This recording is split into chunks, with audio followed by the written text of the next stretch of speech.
والصلاة والسلام على خاتم النبيين أما بعد فأعوذ بالله من الشيطان الرجيم بسم الله الرحمن الرحيم الصلاة والسلام عليك يا رسول الله وعلى آلك وأصحابك يا حبيب الله الصلاة والسلام عليك يا نبي الله وعلى آلك وأصحابك يا نور الله۔ درود پاک کی بے شمار فضائل و برکات ہیں۔ جناب صادق و امین صلی اللہ تعالی علیہ وسلم کا فرمان دل نشین ہے کہ جس نے مجھ پر ایک بار درود پاک پڑھا اللہ عز و جل اس پر 10 رحمتیں نازل فرماتا ہے، اور جو مجھ پر 10 مرتبہ درود پاک پڑھے اللہ عز و جل اس پر 100 رحمتیں نازل فرماتا ہے۔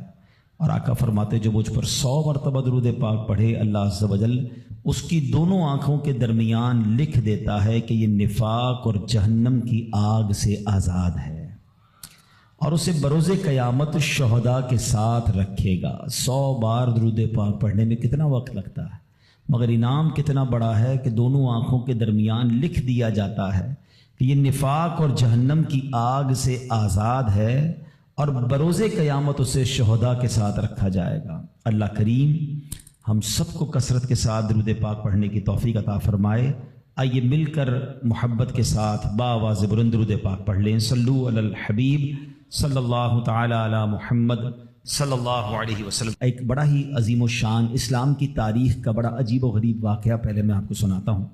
جب ابتدائے اسلام تھا، خلفائے راشدین کا دور ہے، حضرت عمر بن عاص رضی اللہ تعالیٰ عنہ نے جب مصر فتح ہوا تو ایک روز اہل مصر نے حضرت عمر بن عاص رضی اللہ تعالیٰ سے عرض کی کہ حضور ہمارے یہاں دریائے نیل ہے، اور ایک ہماری بہت پرانی رسم ہے کہ جب تک اس کو ادا نہ کیا جائے تو دریا جاری نہیں رہتا ہے، دریا سوکھ جاتا ہے۔ انہوں نے کہا کہ کون سی رسم ہے؟ تو کہا کہ ہر سال ایک کماری لڑکی کو اس کے والدین سے لے کر بڑا عمدہ لباس اسے ہم پہناتے ہیں، بڑا تیار کرتے ہیں، زیورات پہناتے ہیں، اور پھر اس کو دریائے نیل میں ڈال دیتے ہیں، یعنی اس کو پانی میں ڈبو دیتے ہیں۔ حضرت عمر بن عاص نے کہا کہ یہ کیسی رسم ہے، اسلام میں تو ایسا ہرگز نہیں ہو سکتا، کیونکہ اب اسلام آ چکا تھا اور مصر فتح ہو چکا تھا، مسلمانوں کے اب وہاں احکامات جاری تھے۔ تو آپ نے فرمایا کہ یہ اسلام تو پرانی اور واہیات رسموں کو مٹاتا ہے، جو پرانی واہیات رسمیں ہیں۔ تو لوگوں نے کہا کہ اگر آپ نے ایسا کیا تو دریا کی روانی کم ہو جائے گی۔ آپ نے کہا نہیں ہو سکتا۔ اب ایسا ہی ہوا کہ دریا کی روانی کم ہوتی گئی۔ اب لوگوں نے سوچا کہ اب پانی کم ہو جائے گا تو زندگی مشکل ہو جائے گی، تو ان لوگوں نے وہاں سے کوچ کرنے کا ارادہ شروع کیا۔ حضرت عمر بن عاص نے اب امیر المومنین حضرت عمر فاروق رضی اللہ تعالیٰ عنہ کو خط لکھا اور عرض کی حضور ایسا ایسا معاملہ ہے، اور لوگ ایسی بری رسم چلاتے تھے، میں نے وہ رسم کا منع کر دیا کہ اسلام ان رسموں کی اجازت نہیں دیتا، مگر حضور اب تو پانی بھی کم ہونے لگ گیا ہے۔ اللہ اکبر۔ حضرت عمر بن خطاب رضی اللہ تعالیٰ عنہ کی شان دیکھیں۔ امیر المومنین نے ایک خط لکھا اور کہا کہ یہ رکا جو ہے دریائے نیل میں ڈال دینا۔ آپ نے ایک خط لکھ کر بھیجا کہ یہ رکا جو ہے دریائے نیل میں ڈال دینا۔ حضرت عمر بن عاص کو جب وہ رکا پہنچا، وہ لیٹر پہنچا، تو آپ نے اس لیٹر میں کیا دیکھا کہ لیٹر میں لکھا تھا اے دریائے نیل، اگر تو خود جاری ہوتا ہے تو نہ جاری ہو، اور اللہ کے حکم سے جاری ہوتا ہے تو میں واحد قہار عز و جل سے عرض گزار ہوں کہ تجھے جاری فرما دے۔ حضرت عمر بن عاص نے وہ رکا جو ہے دریائے نیل میں ڈالا۔ اللہ اکبر۔ ایک رات میں دریا کا پانی 16 گز بڑھ گیا، اور وہ دن ہے، آج کا دن ہے، دریائے نیل کبھی سوکھا نہیں ہے۔ مصر سے وہ رسم ہی ختم ہو گئی، اور سبحان اللہ دریائے نیل جاری و ساری ہے۔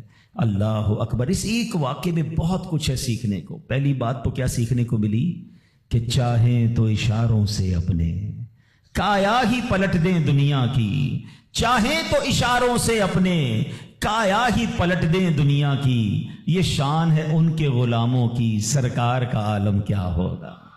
حضرت عمر کی شان دیکھیں۔ حضرت عمر کے واقعات اگر پڑھیں نا، جو لوگ کرامات کے منکر ہیں یا جو لوگ اولیاء کرام کی جناب کمالات کو نہیں سمجھ پاتے، صرف حضرت عمر کی سیرت کو پڑھ لیں۔ حدیث کی کتابوں میں مضبوط روایتوں میں یہ واقعات موجود ہیں۔ ایک بار حضرت عمر کے دور میں زلزلہ آیا، تھوڑے عرصے پہلے بھی کئی ملکوں میں زلزلہ آیا، بڑی تباہی آئی. لوگ کہتے ہیں ارتھ کویک آ جائے تو رکتا نہیں ہے. ایک تو شان مصطفیٰ ہے کہ نبی پاک نے احد پہاڑ پر ٹھوکر لگا کر فرمایا تھا اے احد رک جا، تجھ پر ایک نبی، ایک صدیق اور 2 شہید موجود ہیں. آقا نے ٹھوکر لگا کر زلزلہ روکا تھا. ایک بار حضرت عمر کے دور میں زلزلہ آیا تھا اور حضرت عمر نے کوڑا نکال کر، درہ نکال کر زمین پر مار کر فرمایا اے زمین رک جا، کیا عمر تجھ پر عدل نہیں کرتا؟ اور زمین ساکن ہو گئی. اللہ اکبر. حضرت عمر رکا لکھتے ہیں دریائے نیل کے نام، اور پھر دریائے نیل جاری ہو جاتا ہے. تو اے میرے پیارے اسلامی بھائیوں، ایک بات تو یہ پتہ چلی کہ اللہ تعالیٰ جسے چاہے کوئی کمال عطا فرمائے، وہ رب کی عطا ہے. یقیناً اگر کسی اللہ کے ولی کے پاس، کسی صحابی کے پاس، کسی نبی کے پاس، ہاں یہ بات یاد رہے کہ انبیاء کے پاس جو کمالات ہوتے ہیں، جو حق کی دلیل کے لیے وہ پیش کرتے ہیں، وہ معجزات ہوتے ہیں. اور ایسی بات جو ہماری عقل میں نہ آئے، کسی اللہ کے ولی سے ہو، صحابہ سے ہو، تو اسے ہم کرامات کہتے ہیں. تو یہ سب اللہ کی عطا سے ہوتا ہے. بہرحال ایک تو یہ پتہ چلی. دوسری بات کیا پتہ چلی کہ اسلام جو ہے وہ کیسی کیسی واہیات رسمیں تھی جس کو ختم اسلام نے کیا، اور عورتوں کا کیسا گھٹیا اور کیسا جس کو آپ کہیں کہ واہیات استعمال تھا کہ جوان لڑکی کو ہر سال تیار کر کے دریائے نیل میں ڈال دیا جاتا تھا، غرق کیا جاتا تھا. یہ اہمیت تھی اسلام سے پہلے عورتوں کی. اللہ اکبر. ایسا دور تھا میرے پیارے اسلامی بھائیوں کہ اگر تھوڑا سا ہم اسلام سے پہلے کے حالات دیکھیں نا عورتوں کے بارے میں، تو حیثیت کیا تھی کہ وہ مردوں کی خواہشات پورا کرنے کے لیے کھلونا تھیں. عورتیں دن رات مردوں کی خدمت کرتی، محنت مزدوری بھی عورتیں کرتی، اور جو کچھ کماتی وہ مردوں کو دے دیا کرتی. مگر وہ ظالم مرد ان عورتوں پر کچھ بھی خرچ نہ کیا کرتے، عورتوں کو جانوروں کی طرح مارتے پیٹتے تھے. ذرا ذرا سی بات پر عورتوں کے کان، آنکھ اور ناک کاٹ دیا کرتے تھے. عورتوں کو دردناک سزائیں دے کر قتل کر دیا کرتے.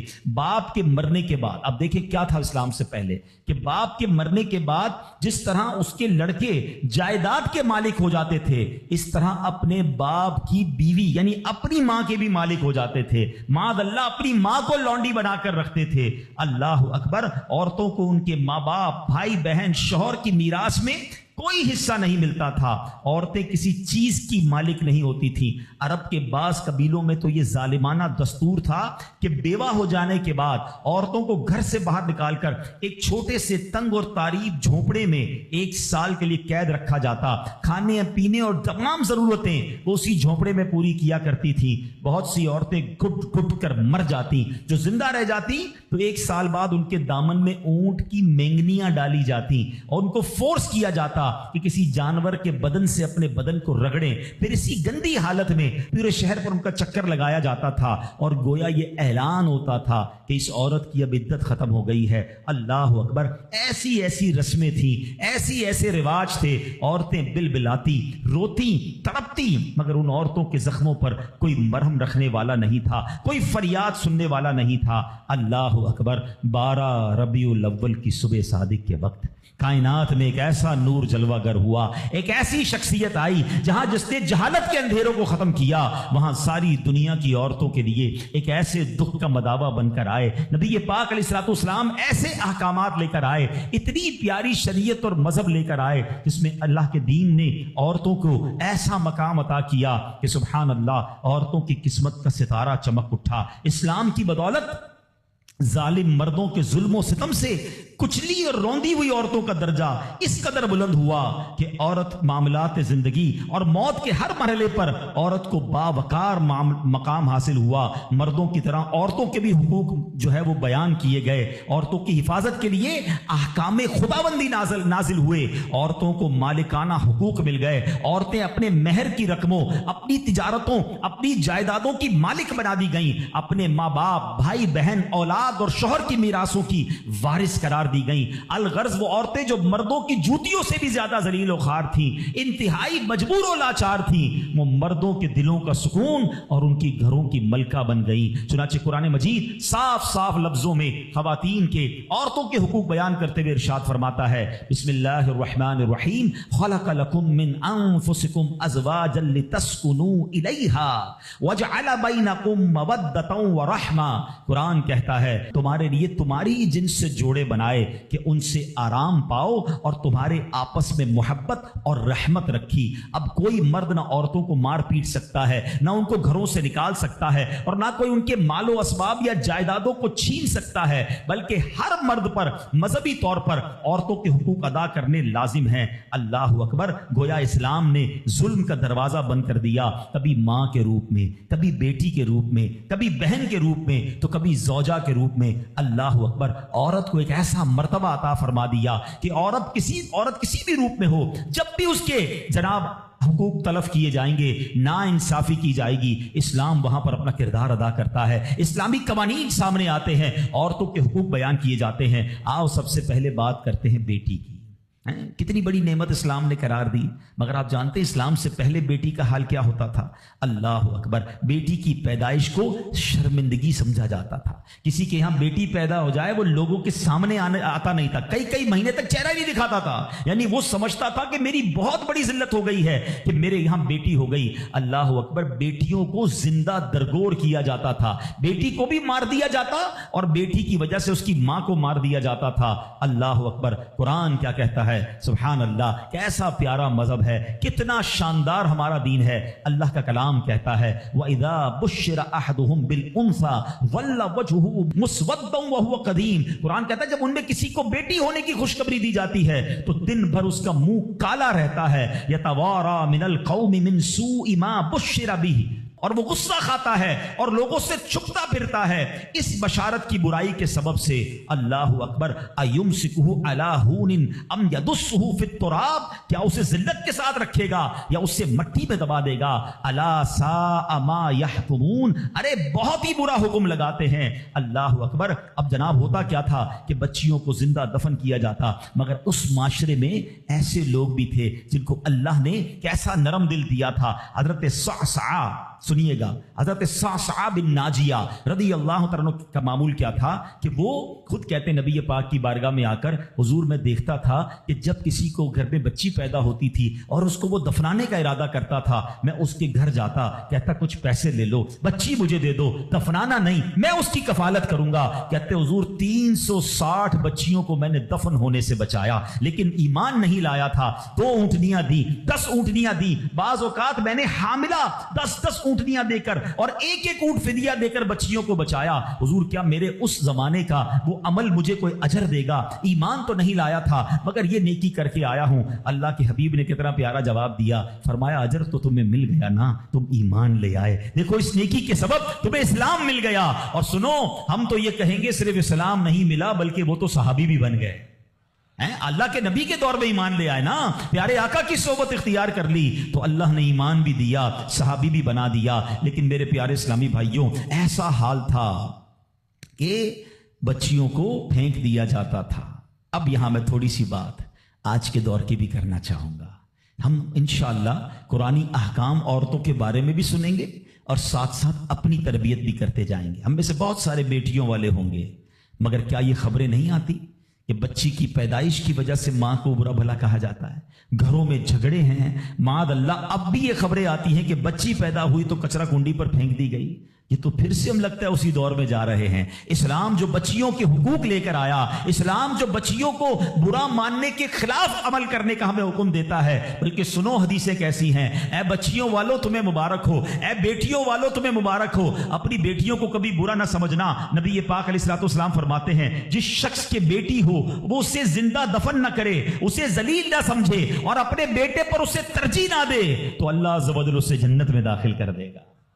ایک اور جگہ نبی پاک فرماتے ہیں اللہ اکبر، یہ حدیث تو میں کہتا ہوں ختم ہے نا، اس کے بعد الفاظ ہی نہیں بچتے۔ بہت ساری بیٹیوں کی فضیلت کی حدیث ہے مگر یہ حدیث ادھر جا کے لگتی ہے، دل کو چھو لیتی ہے۔ سنو تو صحیح اس کے الفاظ کیا ہیں۔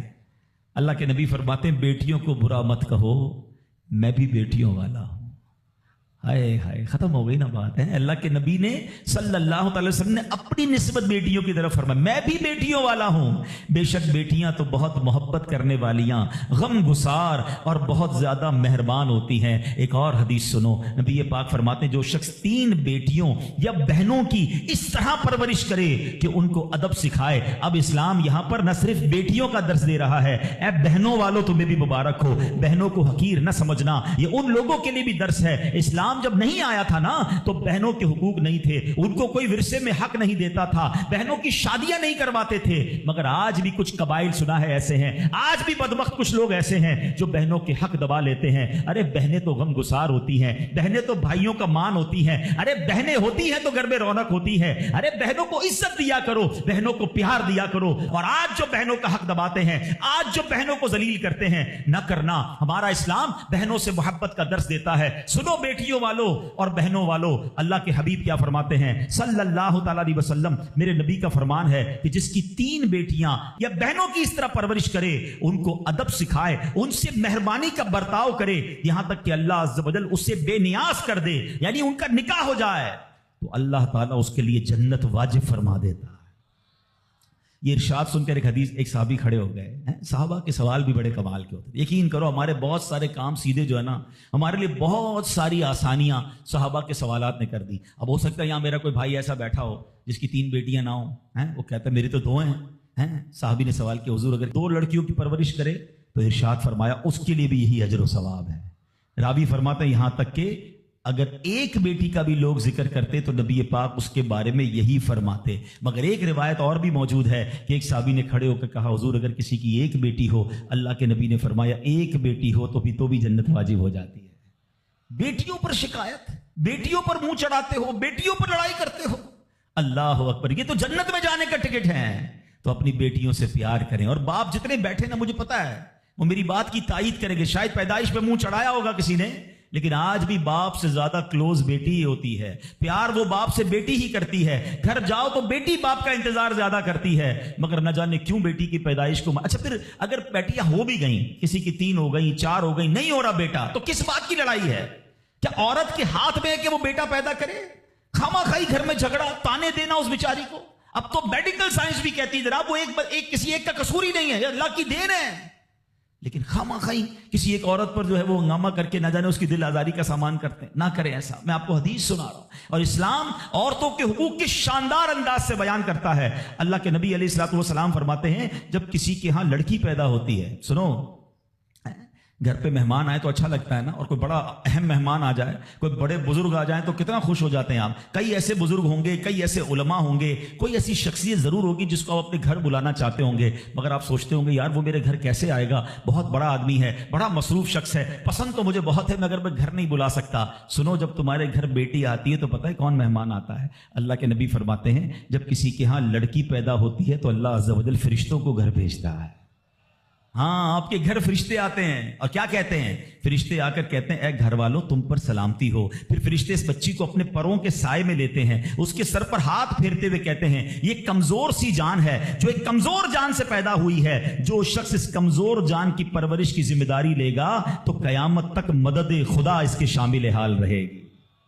تو اب کبھی بھی بیٹیوں پر زیادتی نہیں ہونے دینی. ہاں, بیٹیوں کی دعائیں لو, بیٹیوں کی خدمت کرو. اور اے بھائیوں جن کی بہنیں ہیں, ہمارا اسلام بہنوں سے محبت کا درس دیتا. یقین کریں بہنوں کی دعائیں بھائی کو بہت اوپر لے جاتی ہیں. خوش نصیب ہے وہ بھائی. اچھا, ہمارے ایک اور نظام پتہ ہے کیا ہے کہ جب تک ماں باپ کے ساتھ رہ رہے ہیں تو چلے بھائی بہنوں میں پیار ہے. اب بھائی بہنوں میں شادی ہو گئی, سب کی شادیاں ہو گئیں اور ماں باپ چلے گئے, تو اب نارملی لوگ اپنی بہنوں کو اگنور کرتے ہیں. اب یار میں تو اپنی بیوی کو دیکھوں گا, اپنے بچوں کو دیکھوں گا, اپنی کمائی کو دیکھوں گا. نہیں, اب بھائی کا کام ہے کہ وہ والد کا کردار ادا کرے, بہنوں کو یہ احساس دلائے کہ تمہارے ماں باپ چلے گئے ہیں مگر تمہارے بھائی زندہ ہیں, ہر مشکل میں تمہارے بھائی تمہارے ساتھ کھڑے ہوں گے.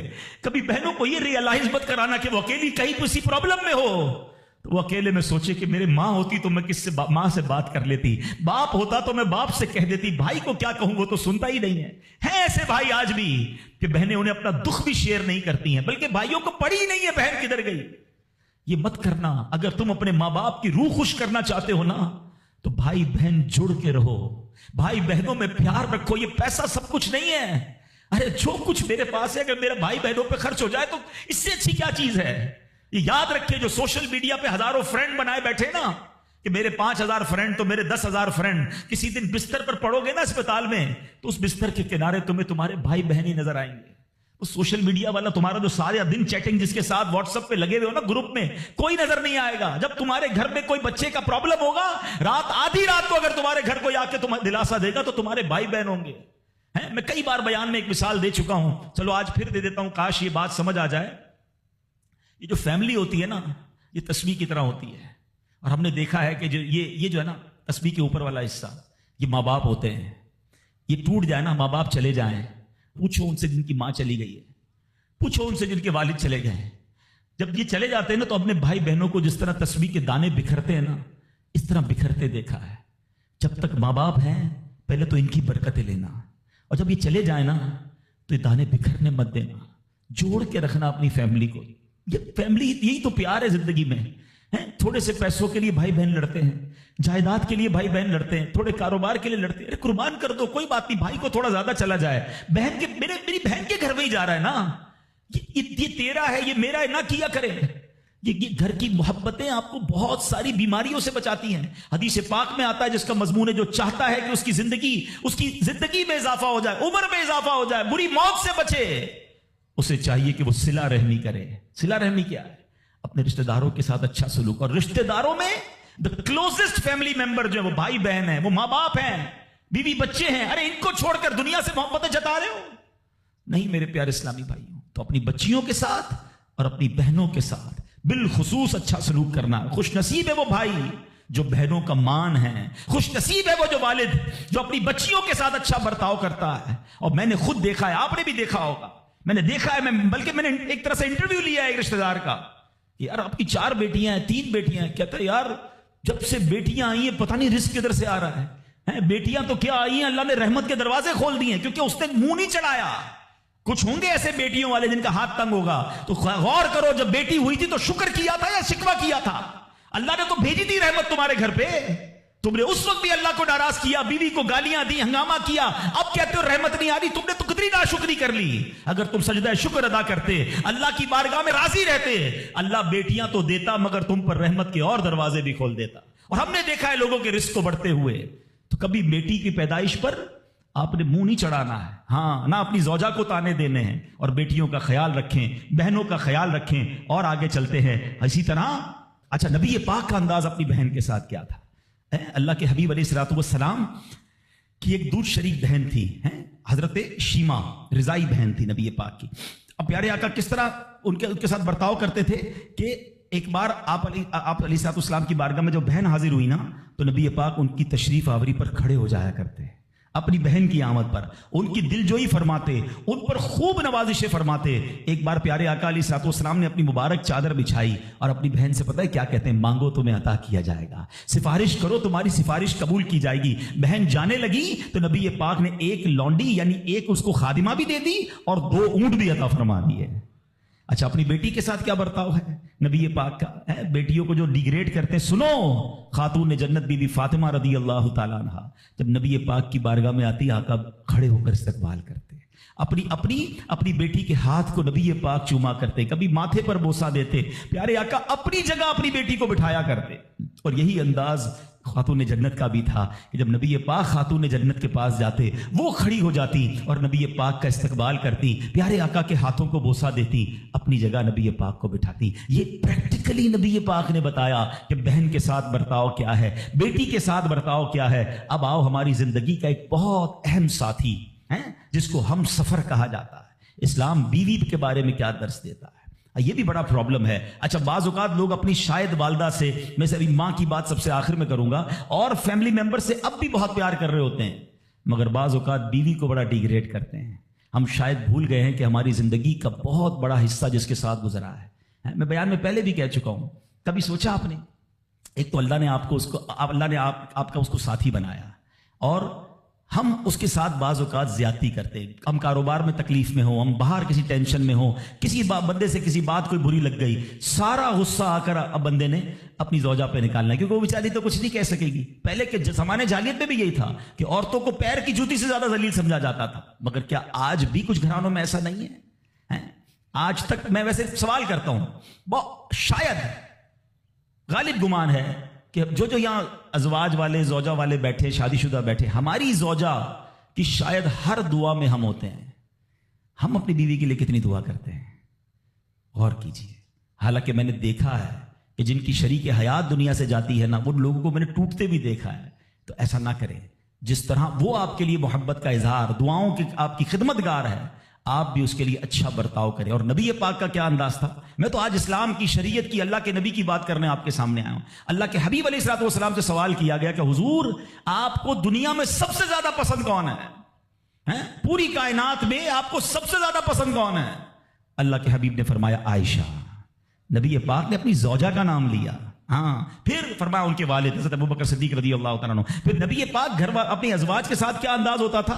گھر کا سودا سلف لے کے جاتے, کھانے پینے میں ہاتھ بٹاتے, محبت اور پیار کا اظہار فرماتے. سافٹ ماحول تھا گھر کے اندر. کیا ہمارے گھر میں ایسا ماحول ہے؟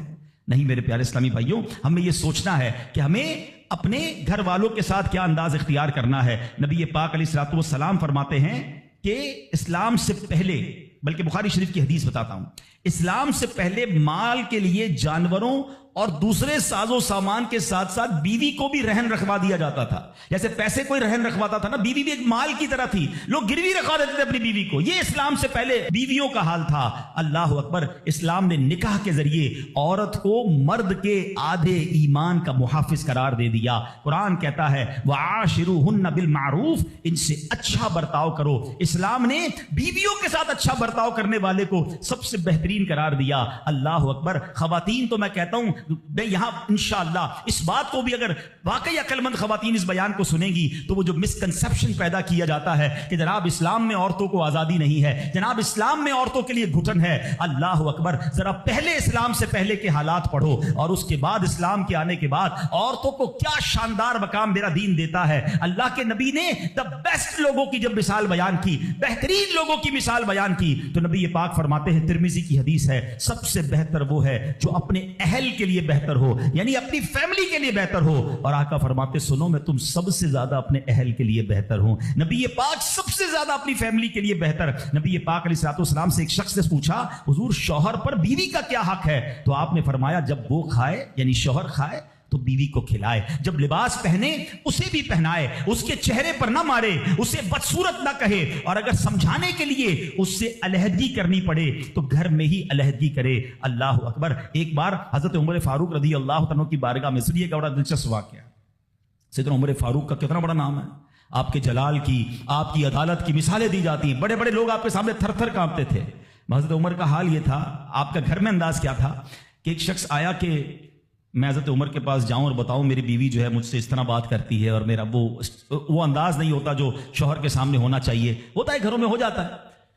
تو حضرت عمر کے دروازے پر پہنچا نا, تو اندر سے اسے سیدنا عمر فاروق رضی اللہ تعالیٰ عنہ کی زوجہ ام کلثوم رضی اللہ تعالیٰ عنہ کی ناراضگی کی عالم میں گفتگو کرتے ہوئے سنا. وہ حضرت عمر سے بات کر رہی تھی.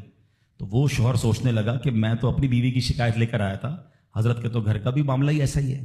تو وہ کہتے میں واپس ہونے لگا. حضرت عمر نے بلا لیا, کیوں آئے تھے؟ تو کہا کہ میں تو حضرت اپنی بیوی کی شکایت کرنے آیا تھا, مگر میں آپ کے دروازے پر آیا, آپ کے گھر کا ماحول دیکھا تو میں سمجھ گیا ہم دونوں ایک ہی معاملے میں ہی ہیں, آپ کا بھی ویسا ہی حال ہے. اب حضرت عمر نے جو ان کی تربیت فرمائی نا, آپ نے فرمایا میری بیوی کے مجھ پر چند رائٹس ہیں, چند حقوق ہیں, مجھے اس سے چند فائدے حاصل ہوتے ہیں جس کی بنا پر میں اس سے درگزر کرتا ہوں. پہلا یہ کہ یہ میرے لیے جہنم کی آڑ ہے, میرا دل اس کی وجہ سے حرام کاموں سے بچا رہتا ہے.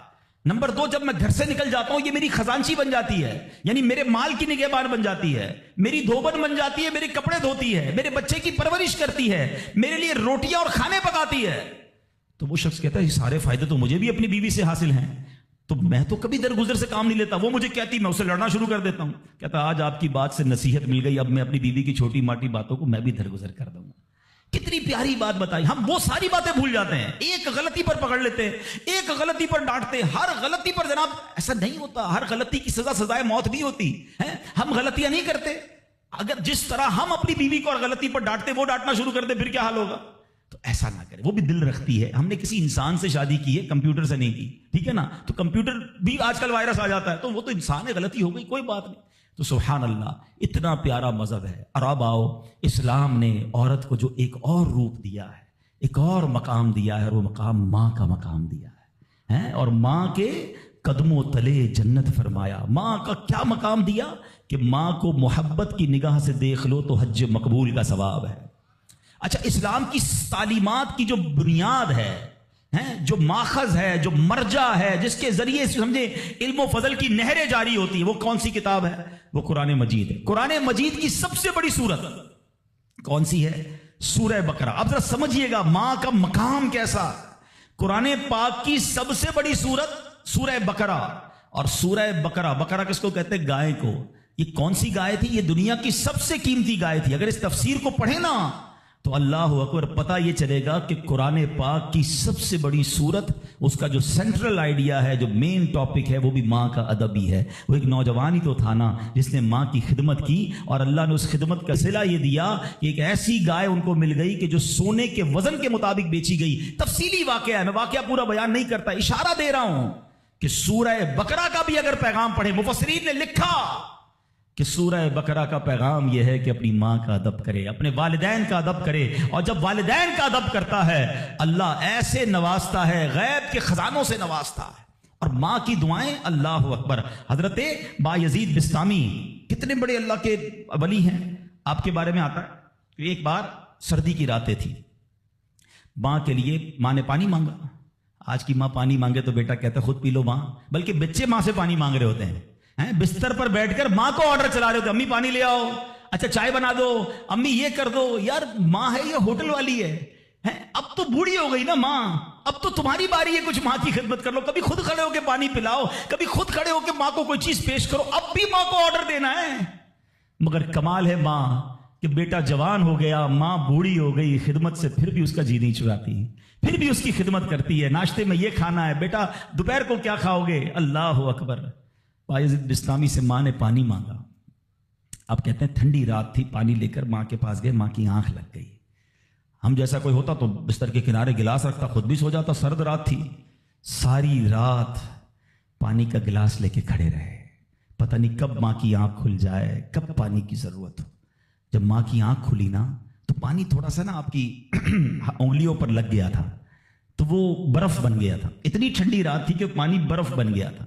تو اب ماں نے جب پانی مانگا نا تو جب گلاس کو ڈیٹیچ کیا، گلاس کو الگ کیا نا تو خون نکلنے لگا چمڑی سے۔ تو ماں نے کہا کہ بیٹا یہ کیا ہوا؟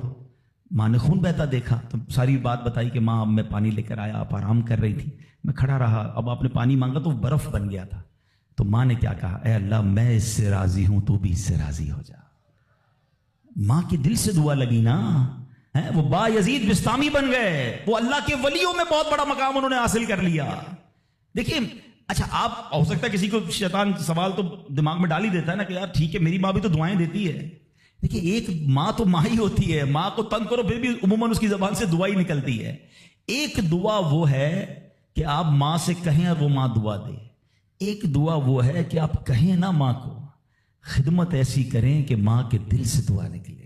ہاں آپ کو بغیر بتائے آپ کا والد آپ کو دعا دے، آپ کی ماں آپ کو دعا دے، وہ دعا جو ہے نا، ہاں کتابوں میں لکھا کہ والدین کی دعا اولاد کے حق میں قبول ہوتی ہے۔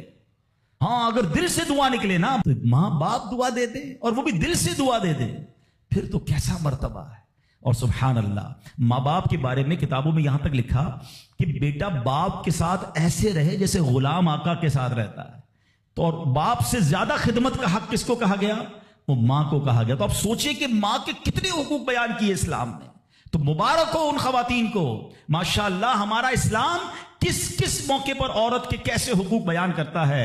اور سبحان اللہ، ایک بار نبی پاک علیہ الصلوۃ والسلام سے سوال ہوا، سوال کرنے والے نے بھی کتنا پیارا سوال کیا، اور یہ حدیث بخاری کی حدیث ہے۔ اللہ کے نبی علیہ الصلوۃ والسلام سے عرض کیا، حضور میرے حسن اخلاق کا سب سے زیادہ حقدار کون ہے، کون ڈیزرونگ ہے، سب سے زیادہ مجھے کس کے ساتھ حسن اخلاق کرنا ہے؟ حدیث کا خلاصہ نبی پاک نے فرمایا تیری ماں۔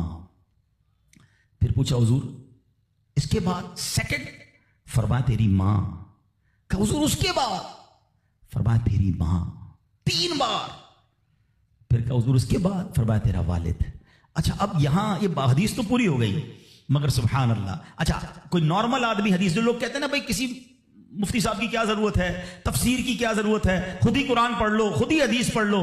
آج کے دور میں کوئی نارمل آدمی حدیث پڑھے تو خدا نہ خواستہ اس کا رزلٹ کیا لے گا؟ چلو بھائی اب والد کو پوچھنا ہی نہیں ہے، 3 بار ماں کا فرمایا نبی پاک نے، ماں کی خدمت کرو، ابا کو ڈالو سائڈ پہ۔ نہیں، اب اس کی انٹرپریٹیشن پڑھنا ضروری ہوگی، اب اس کی تفسیر اور اس کی شرح پڑھنا ضروری ہوگی۔ اللہ اکبر، علماء کی شان دیکھیں۔ پہلے تو علماء نے یہ ڈیبیٹ کیا کہ نبی پاک نے 3 بار ماں کیوں کہا، 1 بار والد کیوں کہا؟ کیونکہ اللہ کے نبی کی زبان سے جب بھی جو نکلا وہ حق نکلا، وہ ایسی فضول کوئی بات نہیں ہوتی، ہر بات جو ہے وہ بڑی لاجیکلی، بڑی ڈیٹیلڈ، اور اللہ اکبر وہ اللہ کی طرف سے عطا ہوتی ہے۔ سیدی اعلیٰ حضرت فرماتے ہیں نا، وہ دہن جس کی ہر بات وحی خدا، چشمہ علم و حکمت پہ لاکھوں سلام، وہ زبان جس کو سب کن کی کنجی کہیں، اس کی نافذ حکومت پہ لاکھوں سلام۔ علماء کہتے ہیں 3 بار جو ماں کہا ہے نا، ایسے ہی نہیں کہا۔ ماں کے بچے پر 3 احسان ہیں۔ نمبر 1، ماں بچے کو پہلے 9 ماہ اپنے پیٹ میں پالتی ہے، اس کی جسم میں کتنی تبدیلیاں ہوتی ہیں،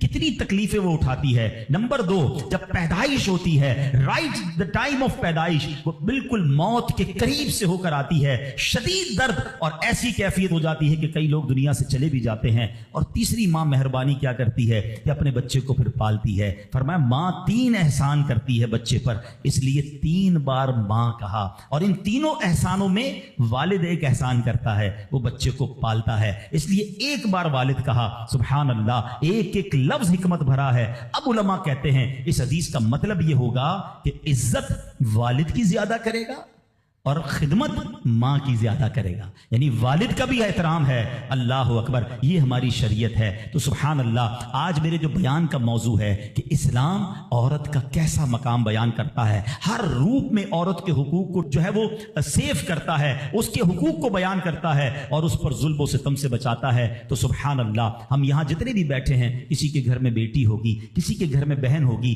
کسی کے گھر میں زوجہ ہوگی، کسی کے گھر میں ماں ہوگی، ان تمام روپ میں ہمیں خواتین کے ساتھ اچھا برتاؤ کرنا ہے۔ اور اب جو مجھے مائیں سن رہی ہیں، میں ان سے بھی عرض کروں گا کہ اگر ماں باپ نیک ہوں تو اولاد پر اس کا کتنا خوبصورت اثر پڑتا ہے۔ شیخ عبد القادر جیلانی 5 سال کی عمر ہے، مدرسے جاتے ہیں، قاری صاحب نے کہا پڑھو بسم اللہ، آپ نے بسم اللہ الرحمن الرحیم پڑھ کر زبانی 18 پارے سنا دیے۔ قاری صاحب حیران ہیں، پہلی بار بچہ مدرسے آیا ہے، 18 پارے کیسے یاد کر لیے؟ کہا اور بھی تو پڑھو نا۔ کہا اتنے یاد ہیں۔ کہا کہاں سے یاد کیے؟ کہ میری ماں 18 پاروں کی حافظہ تھی، میں ماں کے پیٹ میں تھا، وہ تلاوت کرتی تھی، میں پیٹ میں قرآن یاد کر لیتا تھا۔ اچھا، یقیناً غوث پاک کی کرامت ہے، یہ آج کے دور میں پاسبل ایسے ہم جیسے لوگوں کے لیے پاسبل نہیں نظر آتا، لیکن ایک بات تو ہے نا کہ وہ تلاوت کرتی تھی، دودھ پلاتے وقت تلاوت کرتی تھی۔ سیدہ فاطمہ رضی اللہ تعالیٰ عنہا کے بارے میں بھی آتا ہے کہ خاتون جنت حسنین کریمین کو جب دودھ پلاتی یا جھولا دیتی تھی، انہیں قرآن سناتی تھی۔ آج ہم کیا کرتے ہیں، چھوٹے بچے کو بھی موبائل پکڑا دو، ہر کھلونے میں میوزک، اسٹارٹ سے ہی اس کو میوزک کا عادی ہم بنا رہے ہیں۔ تو میری مائیں، میرے بھائی، اگر آپ اپنے بچوں کو نیک دیکھنا چاہتے ہیں تو غوث پاک کی سیرت سے سیکھو کہ ماں باپ نیک تھے، اللہ نے اولاد کو کیسا بنا دیا۔ تو اگر میں اور آپ چاہتے ہیں، آج بیان تو ہو رہا ہے نا کہ ماں کے ایصال ثواب کرنا ہے، ماں کی خدمت کرنی ہے، لیکن بچے کو دین کے قریب لاؤ گے تو آپ کی خدمت کرے گا نا۔ آج کل تو دنیا کے اتنا حوالے کر دیا ماں باپ نے کہ بعد میں خود اپنے بچوں سے ڈر لگ رہا ہوتا ہے، ارے باپ رے باپ، میرا بچہ بڑا آفیسر ہے، میرا بچہ بڑا ڈگری ہولڈر ہے، وہ فلاں ادارے میں کام کرتا ہے، اس کو برا لگ جائے گا۔ ارے تف ایسی اولاد پر جس سے ماں باپ بات کریں تو انہیں ڈر لگے کہ بیٹے کو برا لگ جائے گا۔ اپنے بیٹے کو دیندار بناؤ، انشاءاللہ اگر آپ کا بیٹا صحیح معنوں میں دیندار بن گیا، عالم بنا، مفتی بنا، یا بے شک اچھی کتابیں پڑھ کر، قرآن و حدیث پڑھ کر اچھا مبلغ بن گیا، اس بیٹے کو ڈر لگے گا کہیں ماں باپ کو برا نہ لگ جائے۔ یہ فرق ہوتا ہے۔ بچہ دین سیکھے تو اب بچہ ماں باپ کا ادب کرتا ہے۔ تو بہرحال اگر ہم چاہتے ہیں کہ ہماری اولاد ہماری زندگی میں بھی ہماری فرما بردار رہے اور ہمارے مرنے کے بعد بھی ہمارے لیے صدقہ جاریہ بنے، تو ہمیں خود بھی نیک بننا ہوگا اور اپنے بچوں کو نیک ماحول سے وابستہ کرنا ہوگا۔ سبحان اللہ، غوث پاک رضی اللہ تعالیٰ کی سیرت کو دیکھیں۔ ماں کو کہتے ہیں ماں بغداد جانا ہے۔ کیوں جانا ہے؟ گھومنے پھرنے نہیں، علم دین سیکھنے۔ کیسی ماں تھی؟ آپ کہتی بیٹا جاؤ، اب محشر کے دن ملاقات ہوگی۔ یہاں تو 3 دن کے قافلے میں لوگ نہیں بھیجتے اپنے بچوں کو، آپ پکنک کے لیے بھیج دیں گے دوستوں کے ساتھ۔ ہم نے دیکھا کچھ لوگوں کے بچوں دین کی طرف آنے لگے، ان کو روکا، اب بعد میں وہی بچہ جب نشے اور برے کاموں میں پڑ گیا تو باپ سر پکڑ کے بیٹھا کہ یار میں نے دین سے تو دور رکھا، اب ایسی صحبت مل گئی کہ بچہ ہی ہاتھ سے چلا گیا۔ اپنے بچوں کو اب تو دعوت اسلامی کے مدنی ماحول میں یہ اجازت بھی مل گئی ہے کہ والد اپنے بچے کو خود مدنی قافلے میں بھی لے کر آ سکتا ہے. پہلے ہم نے ایک ایج لمٹ رکھی تھی، مگر والد یا بڑے بھائی کے لیے اجازت ہے کہ اپنے چھوٹے بیٹے کو یا چھوٹے بھائی کو بھی وہ مدنی قافلے میں لائے. تو اپنے بچوں کو مدنی قافلے میں خود لے کر آئیں. آپ آئیں گے تو وہ بھی آ جائیں گے. 3 دن 12 دن 30 دن یہ تربیت ہوگی ان کی، اور وہ جتنی نیکی کی طرف جائیں گے اتنا انشاءاللہ آپ کی فرما برداری کی طرف آئیں گے، آپ کے لیے صدقہ جاریہ بنیں گے. تو سبحان اللہ، غوث پاک کی والدہ نے روکا نہیں بلکہ کہا جاؤ بیٹا محشر میں ملاقات ہوگی. مگر نصیحت کیا کی؟ ہر حال میں سچ بولنا. اور سبحان اللہ کیسا سچ بولا تھا. ڈاکو نے حملہ کیا تھا نا، سارا مال بھی واپس کر گئے اور ڈاکو توبہ بھی کر گئے. کیوں؟ کہ آپ نے ڈاکوؤں کے سامنے بھی سچ بولا. سچی زبان سے جو بات نکلتی ہے نا وہ اثر رکھتی ہے. تو یہ ماں کی تربیت تھی نا. تو اللہ پاک ہم سب کو اپنے ماں باپ کا ادب بھی نصیب فرمائے، اور جو ماں باپ مجھے سن رہے ہیں اللہ کرے کہ ہم اپنے بچوں کی اچھی تربیت کرنے میں بھی کامیاب ہو جائیں. آپ بچوں کی اچھی تربیت کریں، وہ زندگی میں بھی آپ کے لیے دعائیں کریں گے. ہاں آپ کو پتہ ہے بچہ جس کا نمازی ہو، کیا پیارا دین ہے ہمارا. یقین کریں ماں باپ خالی بچے کو نیک بنا دیں، پھر دیکھو بچہ آپ کے لیے کیسا کام کرے گا. آپ دیکھیں ہر نماز میں بلکہ ہر قاعدہ آخیرہ میں وہ آپ کے لیے دعا کرتا ہے. اور کیسے دعا کرتا ہے؟ قبلہ رو با وضو بیٹھ کر. کیا کہتا ہے؟ ربنا اغفر لی ولوالدی وللمؤمنین یوم یقوم الحساب. فجر پڑھ رہا ہے 2 بار آپ کے لیے دعا کی، اور کس حالت میں کی؟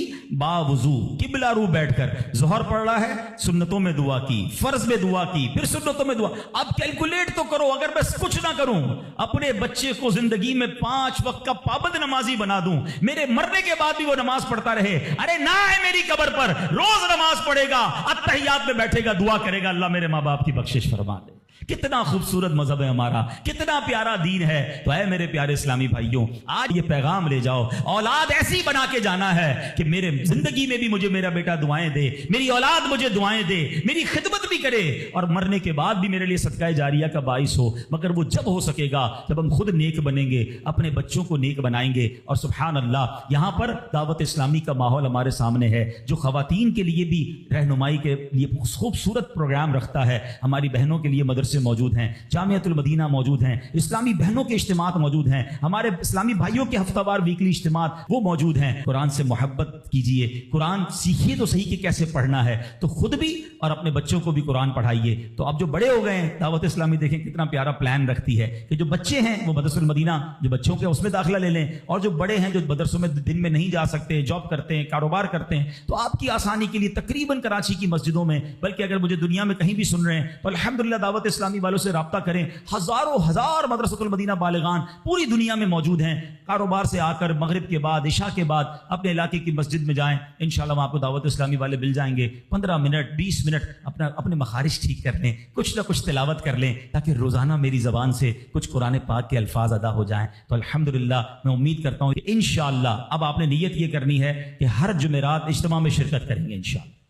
ٹھیک ہے نا؟ ہر ہفتے مدنی مذاکرے میں بھی کرم فرمائیں، اور اس کے ساتھ ساتھ مدرسۃ المدینہ بالغان اس کو تھام لیں. انشاءاللہ آپ دیکھیں گے کہ جب میں روز قرآن پاک پڑھوں گا، روز سیکھوں گا، میری زبان پر قرآن جاری ہوگا تو میرے دل میں بھی قرآن کا نور آ جائے گا. اللہ کریم سے دعا کرتا ہوں اللہ کریم جن کے والدین حیات ہیں ان کو درازی عمر بالخیر عطا فرمائے، جن کے ماں باپ چلے گئے ان کی بے حساب مغفرت فرمائے. میں ان بچوں سے گزارش کروں گا جن کے ماں باپ ان کے پاس ہیں، ان کے پاس وقت بتایا کرو، ان کی خدمت کیا کرو، ان کی پسند کی چیزیں کبھی کبھی ان کے لیے لے جایا کرو. ماں باپ بولتے نہیں ہیں، ہاں ماں باپ نہیں بتاتے کہ ہمیں کیا کھانے میں پسند ہے یا کون سی چیز پسند ہے، ان سے پوچھا کرو. آج تک تو ہم نے ہی اپنی پسند بتائی ہے نا، امی مجھے یہ پسند ہے کھانا بنا دو تو یہ والا شربت بنا دو. اپنی ماں سے پوچھو، اپنے والد سے پوچھو، اور کسی معلوم ہو جائے نا کبھی. اچھا ایک اور مزے کی بات، ماں باپ کبھی بھی مہنگی چیز نہیں بتائیں گے. کوئی پان وان کھانا ہوگا، کوئی شربت پینا ہوگا، کسی قسم کی کوئی آئس کریم کھانی ہوگی، کبھی کبھی ان کے لیے وہ کھانا لے جایا کرو. یقین کریں جن کے چلے گئے نا اب ان کو اپنے ماں باپ کی وہ ساری باتیں یاد آتی ہیں، اور اب بات بھی کرنی ہوتی ہے تو قبرستان جانا ہوتا ہے. تو اگر تمہارے پاس تمہارے ماں باپ ہیں نا تو ان کے ساتھ بیٹھو، ان کی دعائیں لو. یہ وہ ہستیاں ہیں جن کو محبت سے دیکھو گے تو مقبول حج کا ثواب ہے. بعض اوقات کچھ لوگ اس سے وہ ہوتے ہیں نا کہ یار مجھے ویل چیئر چلانی پڑتی ہے تو مجھے دوائی کے لیے لے جانا پڑتا ہے، یا بعض اوقات کپڑے وپڑے دھلانے پڑتے ہیں یا واش روم لے جانا پڑتا ہے. تم لکی ہو، ہاں بھاگ جاگ گئے ہیں، ورنہ کئیوں کے ماں باپ نے تو موقع ہی نہیں دیا خدمت کا، وہ ہماری خدمت کرتے کرتے چلے گئے. اگر آج کسی بچے کو ماں باپ کی خدمت کا موقع ملا ہے نا اور کبھی ایسا موقع ملے نا کہ آپ کے پیسے ماں باپ پر خرچ ہوں تو سمجھ لو تمہارے بھاگ جاگ گئے. ارے انہوں نے ساری زندگی مجھ پر خرچ کیا اور اب میرے پیسوں کے نصیب جاگے کہ کچھ ماں باپ پر خرچ ہو جائے. لیکن جب ماں باپ پہ خرچ کرنے کی باری ہوتی ہے تو ایسے بھی بدبخت ہیں جو کہتے ہیں یہ میرے ہیں تمہارے تھوڑی ہیں, میں نے کمائے. اللہ اکبر. سوچو جب میں پیدا ہوا تھا, آپ پیدا ہوئے تھے, ہم بے لباس تھے, میرا باپ کہتا تیرے پیسے کہاں ہیں, تو جان تیرا کام جانے دے, میں تو ننگا ہی رہ جاتا نا.